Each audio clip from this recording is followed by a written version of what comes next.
Welcome back to On the Move with Victor Shi. This is Victor Shi. It is Thursday, February 16th. Sorry about the delay. There were some technical difficulties. I guess that's the wonders of technology these days. But I am coming to you, and our guest, Molly Jong-Fast, will join me later in the episode around 11:20 Eastern Time. But before we do that, there's some news of the day that I want to get into. First, it's hard to imagine, it's hard to fathom this reality that we all are living in right now. But yesterday, there was a shooting in El Paso at a mall right next to the same Walmart that was shot down almost 4 years ago. This comes, of course, after the Michigan State University shooting this Monday, and it kind of goes to show how we are living in this country. Just to contextualize it for all of you, we're living in this country where we can't even properly grieve about one mass shooting before the next one occurs. This is just a few days afterward. It's so sad that we are living in this world in which gun violence is just completely out of control. We're seeing communities devastated. No community should have to live through any sort of gun violence, let alone two times of gun violence. I mean, this is really just such a sad reality that we all are living in right now.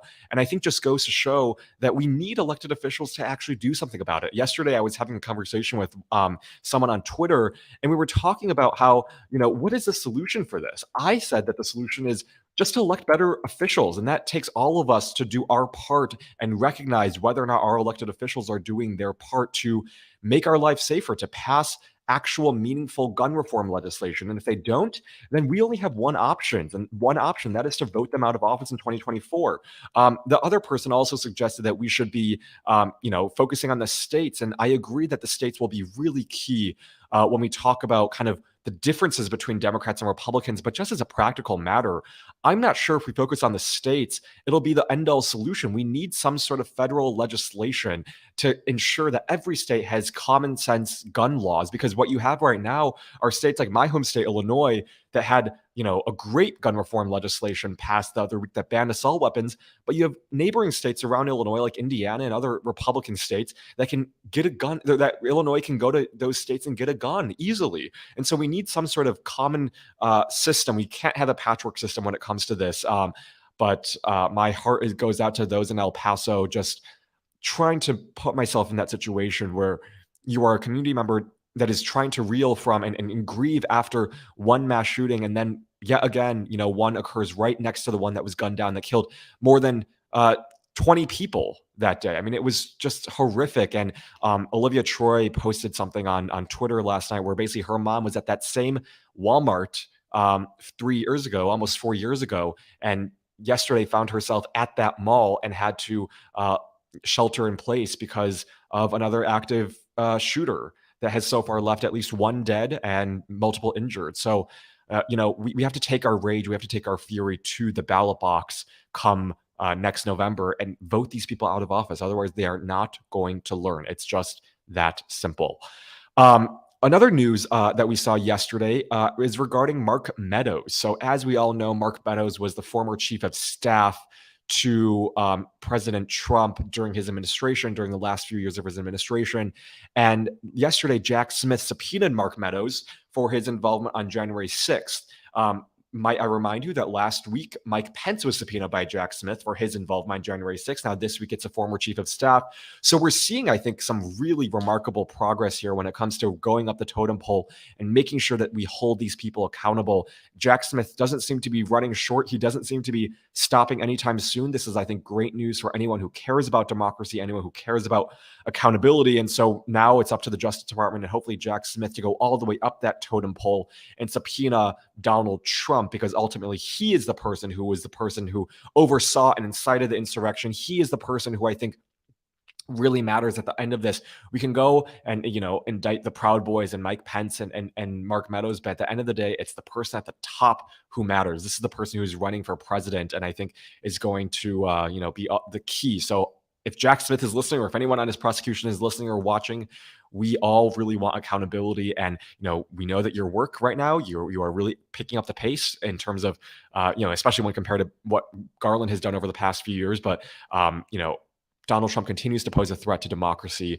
as we speak, and accountability really matters.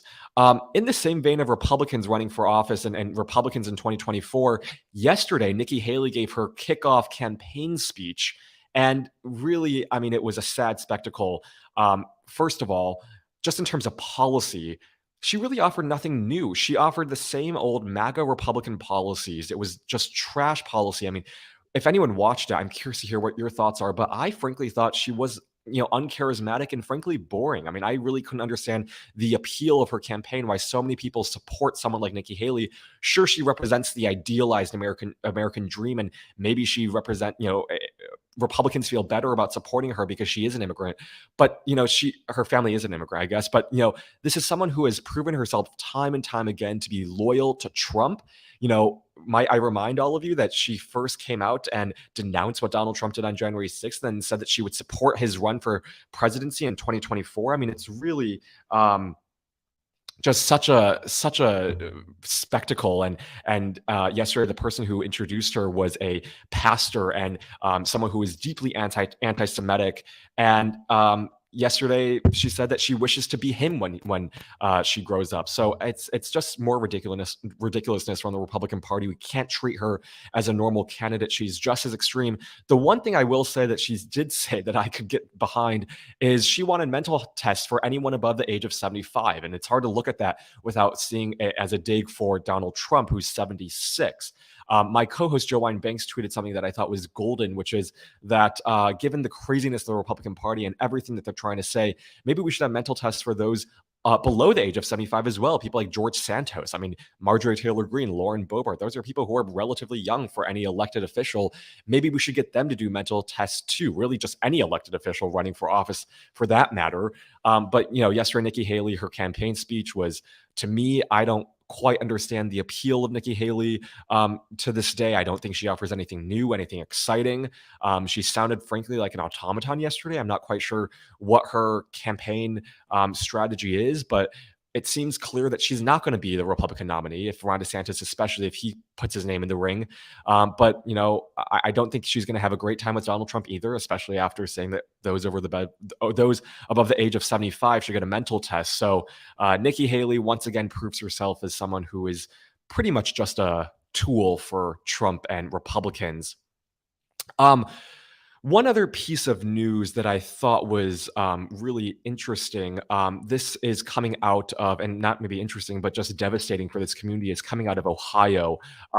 As some of us may know, there was a train derailment that happened earlier this week, and there was a freight train that basically just completely derailed, and the community is reeling right now. There are many environmental hazards and concerns right now, and it's just not good for the community right now. The one thing that I think is important to keep in mind is that the union did warn the rail company that this would happen. They put out a statement saying that there is a possibility that this would happen, but no one listened. And so right now, the questions are, what was told? How far in advance did this rail company know? Why didn't they listen to the union company?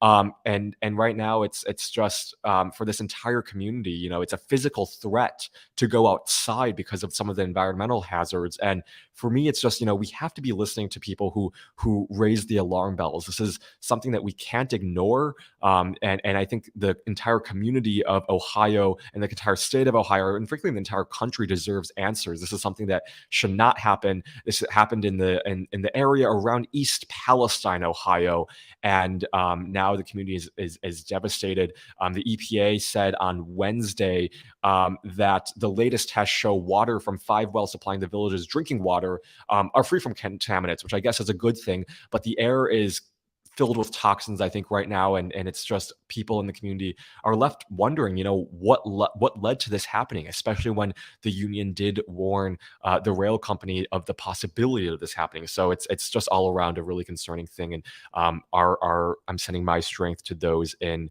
Ohio. Yesterday, we got to some listener questions, some viewer questions, and Molly JongFast should be joining us shortly, so stay around for that. But in the meantime, I'll be answering some of your questions. Right now, I see this one question from Darren from Colorado Springs, Colorado. He asks, do you think the shootdowns of various balloons and other objects increases the chance of international incident, or is it just good defense policy? I'm not quite sure it increases the risk of international incidents if we are careful to not place blame on other countries. I think for the first Chinese spy balloon, it was clear that China did that. For these other objects, and I think the President Biden and his administration has been very careful about this, not placing blame on any particular country. There's been a lot of rumor about which country sent them, but right now it's important to stick to the facts, and it's important to, I think, recognize what's happening right now and just to stay grounded. And so right now with these various balloons, I'm not sure if it increases international incidents, but I think it is good defense policies. Right now, we're seeing the calculation for the President Biden and his administration is basically, are there any people in the balloons or in these unidentifiable objects, and does it pose a threat to the mainland? And if it doesn't, we're going to shoot it down in a fast and expeditious way. And we saw that happen over Lake Huron, Michigan, over the weekend. They acted in a very swift, very quick manner, got that balloon, or got that unidentified object down from the sky, made sure that didn't pose a threat. And in the case that it does pose a threat, or it might pose a threat to civilians, they'll wait until it gets to an area where it doesn't pose a threat. And so I think it's good defense policy right now. We're seeing an administration that is taking this threat seriously. Karine Jean-Pierre did warn, and I know this is a bummer for all of us, that it's not aliens. So we can rule that out of the equation. But in terms of other possibilities, we just have to let the facts speak for themselves. There's going to be a task force that's going to be looking into these unidentified objects. I do think transparency is important so that people don't panic, so that people don't get anxious about what's happening. But right now, I think we're seeing some good responses from the administration. And I'm just glad that we aren't having an erratic president like Trump in office right now leading this. And so I think we can all take comfort in the fact that President Biden is the person leading this response effort. Next question from Anisha. This is an interesting question. The economy is strong, but especially in tech, there have been a lot of layoffs. Do workers need more government support through stimulus or other bills? I do agree. The economy is getting stronger, and also in tech, but there have been a lot of layoffs, especially in the tech industry. Microsoft has been doing this, so also Meta and Twitter. There have been some layoffs. In terms of your questions about whether or not workers need more government support through stimulus or other bills, I think there was a question similar to this last week. I think overall we need to be having a conversation about how we treat workers. I think Elon Musk is a great example of the difference between a CEO and a leader who actually treats workers with dignity and respect and someone who doesn't. I think just basic kind of core values for every company to think about. I think that's important for workers to feel like they are valued, to feel like they are seen, to feel like they are heard. That's really important. But aside from that, just treating workers in terms of how we give them, adequate pay, how we give them, adequate health care, time off. Those are all things that will sustain the workforce beyond just stimulus checks or other, bills going directly into their pocket every month. But this is really kind of having a national conversation about, how are we treating workers right now that are causing them to leave the workforce? Why are we doing this? What is causing them to do that? I think it's important to increase the minimum wage for those who are in the workforce. I think it's important to make sure that, those who are working in the workforce who might be, especially women, have access to paid leave. They can access these materials and resources. So I think that's all important. But we have to have this national conversation about how we are treating our workers. And right now, I don't think it's adequate enough. And we need leaders who are responsible and who have the courage to really treat workers with the respect, with the dignity, with the resources that they deserve. Tim from Portland, Oregon asks a interesting question, which is, how should we balance the need for progress with the need to win elections? Would better messaging make policies like police reform and reparations more acceptable?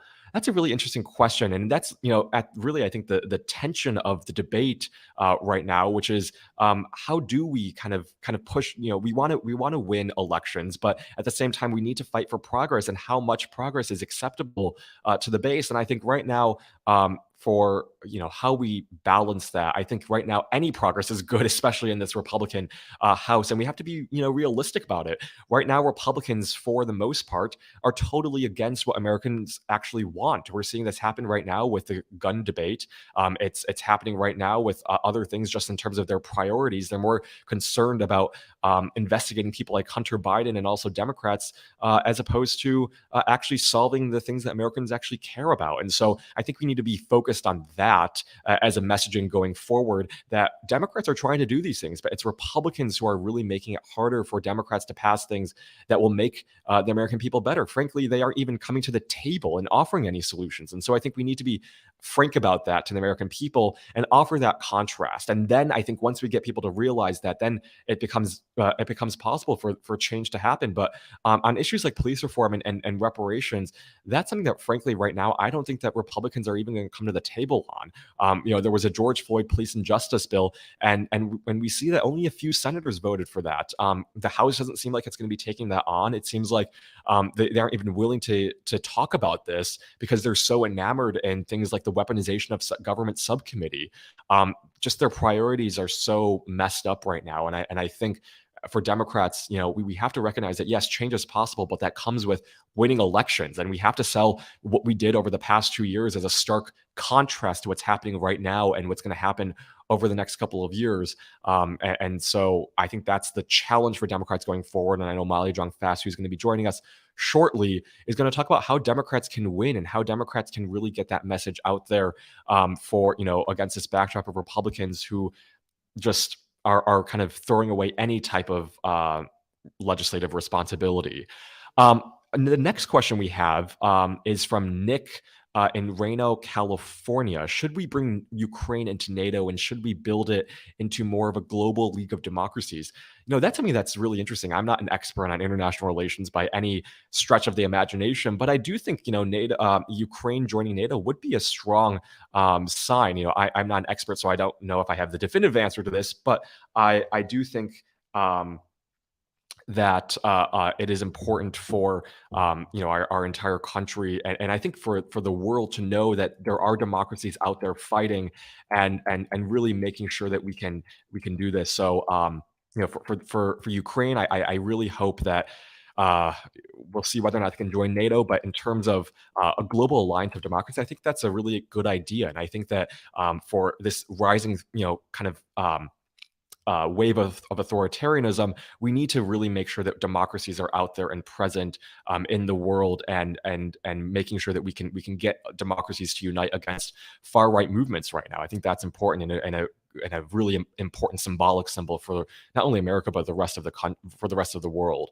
I think Molly Jong-Fast should be joining us any moment right now, and so we're going to shift gears to that. If you have any more questions, just as a programming note, be sure to drop them in the comment section.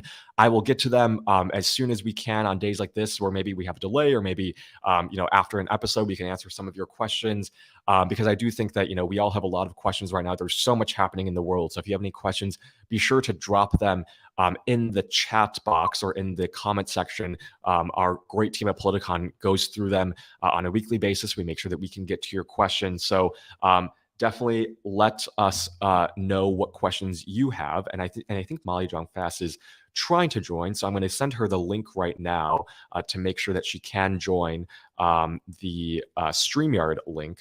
I know it's sometimes confusing. This is the link. Just going to send that to her. This is the wonders, I guess, of doing meetings live, is that you never know what's going to happen. So we are waiting for Molly Jong-Fast to join us, and I promise you it's going to be a really exciting episode.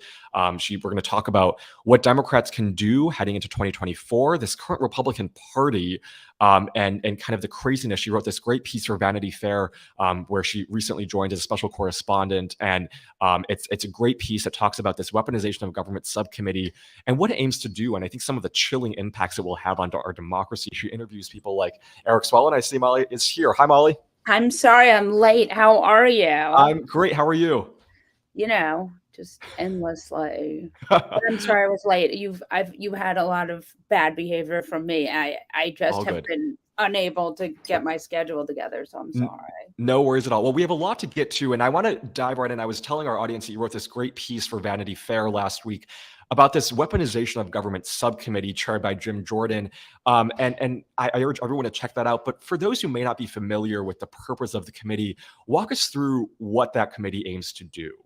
So that was really I was actually surprised by that committee, because it was such a clear through line that Tucker Carlson had decided in January, early January. He had said, on his show to Kevin McCarthy, if you want to be speaker, you need to make a church committee. That is what I want. I mean, he literally said that, and you need to put Thomas Massey as the head of it. And there's a piece of text, and a clip of him actually saying that, which is like so brazen. Yeah. And I mean, there's been so much like Fox News Republican Party crossover, like who, is the Republican Party running the show? Is Fox News running the show? Is Fox News, like it's almost really become not even a propaganda arm, but like almost a sort of governing arm of the Republican Party. And that was a really good example of that. So what I thought was pretty interesting was he said, you need to make another church committee. And the idea was that, and I think Tucker Carlson is probably the smartest person in this Republican Party. That's terrifying. Well, he's quite smart, though. Yeah. He's quite smart. So what he did basically was like, let's take Watergate. What the church committee did or tried to do was to turn Watergate into an opportunity for Republicans. So that was his goal, was to take the Trump impeachments and turn them into an opportunity for Republicans. And so Kevin McCarthy, luckily for the democratic process and democracy as a whole, is an abject moron. So he was not able to do any of that, right? He was, in fact, he put together this church committee. He called it the Weaponization on Government. A brilliant bit of irony right there. And then he had Jim Jordan lead it. Jim Jordan was delighted. He put another thing that I think is important to note here is that Mitch McConnell went and got everyone who tried to come at Mitch McConnell was demoted, kicked off committees, censured. Everyone who tried to come at Kevin McCarthy was promoted, emboldened. I mean, look at Matt Gaetz. Matt Gaetz tried to come at Kevin McCarthy, and Kevin McCarthy made him one of the most powerful members of Congress. So, I mean, the good news for Democrats is that Kevin McCarthy is an abject moron. The bad news for Democrats is that there's quite a lot of ambition in this party, and they're largely authoritarian. So you mentioned the difference between Mitch McConnell and Kevin McCarthy, and I can't imagine what Mitch McConnell is probably thinking right now about what Kevin McCarthy is doing to the House and to the Republican Party as a whole. But which Republican Party, I guess, because these two seem so different, do you think that Americans should pay attention to and believe that it is representative of the Republican Party writ large? Is it what's happening in the House with Kevin McCarthy or Mitch McConnell, who is trying to, I think, restore some sanity to the party? I mean, I don't want to give Mitch McConnell benefit of the doubt because he stole 3 Supreme Court seats. I mean, maybe one of those was legitimate, but the one he stole from Obama and the one he stole from Biden were certainly not. So the man and much of the Supreme Court situation we have now is thanks to Mitch McConnell. And so I wouldn't give him any benefit of anything. That said, Mitch McConnell is a brilliant tactician. He's a brilliant strategist and a brilliant leader. I don't like anything he does. I think he's absolutely beyond the pale, but he's a genius.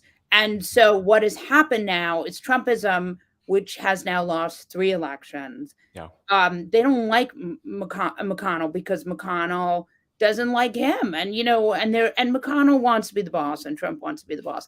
So I think there's a world in which we see a sort of McConnell-Trump death match. We're already seeing that with Rick Scott and McConnell. I mean, I think the fascinating part of the whole thing is that McConnell is absolutely, unequivocally beyond enraged at Rick Scott, and Rick Scott is just everything he does is an unenforced error.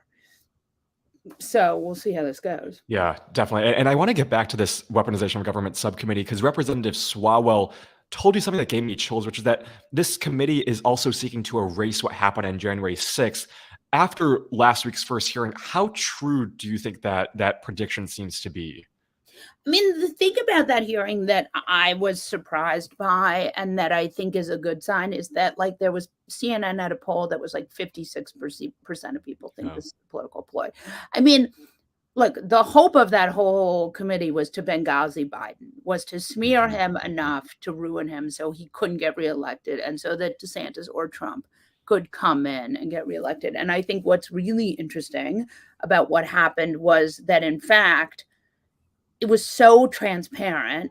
And part of that is perhaps because McCarthy did, in fact, say in 2015 to Fox News, wow, we really did Benghazi Hillary Clinton, and it worked. So I do think that it was so transparent that a lot of people saw through it. And the other thing is this crew is not, I mean, they get a lot of attention, but this is nobody, this is not, they're not sending their best, right? These people are not rocket scientists. So I do think a lot of American voters see through it. I mean, it seems like that's the case, and the majority of American voters don't think this is a good thing to prioritize or don't think this should be a top priority issue. But my biggest concern still is that come 2024, Americans will still vote for Republicans, and I'm wondering what you think Democrats should be doing right now to capitalize on messaging and really paint the Republican Party, what they should be doing on that end. But do you think that Americans come 2024 will still end up voting for Republicans who clearly right now, especially what we're seeing with gun violence, really just don't act on the issues that matter to people? Well, so I would say this. Look, the fact that people are still voting for Republicans is, on some level, a failure of Democratic messaging. Yeah. Right? Because these people do not give. Can I curse? Yeah. These people do not give a fuck about you, right? Like, I mean, just Rick Scott wants to sunset all federal programs every 5 years, and then it's saying we don't want to take away Medicare. Like, they don't care, right? Yeah. These people do not care. They do not care about working people. And I actually, before this, I was interviewing Adam Frisch, who's running. Oh, yes. Right, for Lauren Boebert's seat and who lost by 564 votes or something. He was saying, we were talking about the state of rural America because rural America elects red representation, and then red representation gives tax breaks for billionaires. And that now we have a crisis of rural hospitals, right? That there is no one to blame for what is happening in rural America except Republicans. So I do think that Democrats, look, they have good policies that want to help people, but if voters aren't seeing it, you're not entitled to those votes. You have to fight for them. So I do think ultimately, you're running against a party that does not believe in democracy anymore, that literally just wants to get in there so they can install themselves and their cronies. I mean, and you need to make the case to voters. You're not entitled to those votes. Absolutely. Well, one last question for you. I mean, we're seeing 2024 ramp up, and I'm dying to hear your thoughts about what we're seeing on the Republican front with Nikki Haley yesterday announcing her campaign at a campaign rally in South Carolina. What do you make of her campaign, and what do you think is a challenge for Democrats heading into 2024? What's the most important thing they can do? I mean, the challenge for her campaign is that the Republican Party is authoritarian, and there is no place for like a normal Republican candidate. Like, she's a delightful throwback to the time of Mitt Romney when Republicans were principled, but there's no place for that in the Republican Party right now. You have Republican pundits on saying like Biden is controlled by socialists. I mean, there is no place for sane normal in that party anymore. Ronald Reagan, who I'm no fan of, would get laughed out of that party today. I don't think it's a function of Nikki Haley's issue. I think it's a function of the Republican Party and where it is. But I do think, and I would put this on my tombstone, saying that a woman is running for vice president is inherently sexist.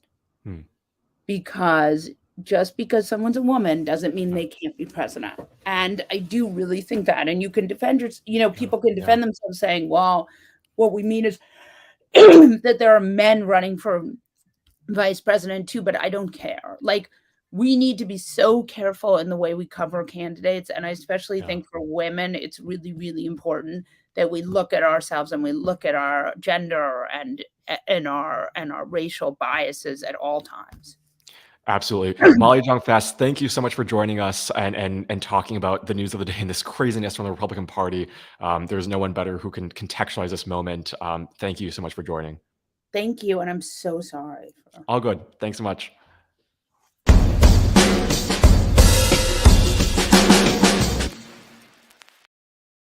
Okay, so there's that was a great episode with Molly Jong-Fast. We'll be back tomorrow at 8 a.m. Pacific time, 11 a.m. Eastern time, right here on youtube.com/Politicon with Eric Fagel-Ding, who's going to talk about COVID and long COVID and why we are still not out of this moment in this pandemic and why we should all continue to take precautions, wear a mask, because this is continuing to live with us. And so we'll talk about what we should be doing going forward on the COVID front. You don't want to miss that. Again, 8 a.m. Pacific time, 11 a.m. Eastern time, right here on youtube.com/Politicon. Thanks so much for watching, and I will see you all tomorrow.